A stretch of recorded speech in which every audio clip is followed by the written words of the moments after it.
বিসমিল্লাহির রহমানির রহিম। আসসালামু আলাইকুম। সবাই কেমন আছেন? সবাইকে শুভ নববর্ষ। আমাদের আশেপাশে কিছু মানুষ আছে যাদেরকে কলিজাটা কাইটা খাওয়াইলেও বলবো লবণ কম হয়েছে।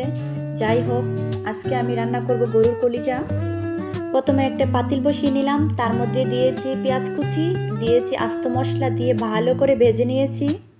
পেঁয়াজগুলো ভালো করে ভাজা হওয়ার পর তারপর দিয়ে দিয়েছি আদা রসুন বাটা, দিয়ে ভালো করে নাড়াচাড়া করে লবণ, হলুদের গুঁড়া, মরিচের গুঁড়া, জিরার গুঁড়া, গরম মশলার গুঁড়া, তারপর দিয়েছি মাংসের মশলা। আমি সব রকম মশলা দিয়ে ভালো করে কষিয়ে নিয়েছি। তারপর কলিজাগুলোকে আগে থেকে ভাপ দিয়ে ধুয়ে পরিষ্কার করে নিয়েছি। মশলাগুলো ভালো করে কষিয়ে দিয়ে দিচ্ছি কলিজাগুলো। তারপর কলিজাগুলো দিয়ে ভালো করে কষিয়ে রান্না করে নিয়েছি। আমি এগুলোকে অনেক সময় নিয়ে ভালো করে কষিয়ে রান্না করে নিয়েছি। তারপর কষানোর মধ্যে দিয়ে দিয়েছিলাম অল্প টেস্টি সল্ট।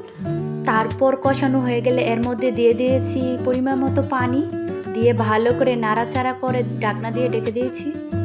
তারপর মাঝে মধ্যে আমি ঢাকনা তুলে এটিকে নাড়াচাড়া করে দিচ্ছিলাম। এই তো প্রায় হয়ে আসছে আমার কলিজাটা।